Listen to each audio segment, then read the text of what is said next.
былтыркы практикага деле барган жерине барып келишиң керек болот.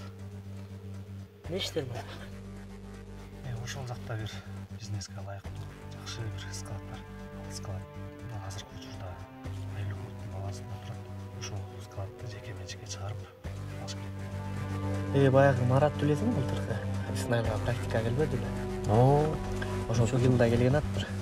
Ал жөн келген жок да. Антото үйдө жакта тааныштары күчтүү окшойт.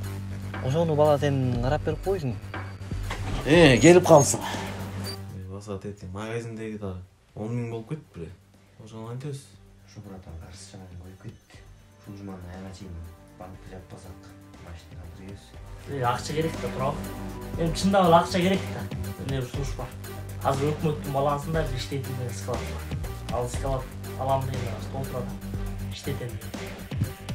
Ушундай склад керек болсо. Пайдасын айтканда ал склад кеминде миллион турат деп коет. Бизден кандай жардам ошондо?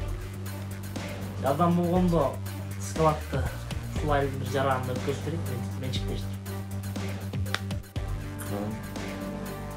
Сатабыз. Акчасын тең бөлөбүз. Берчи акчаны.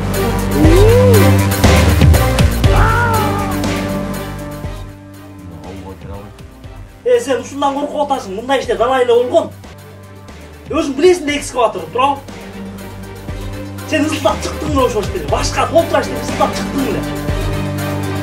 Сен ушул ишине ысылдап чыктың.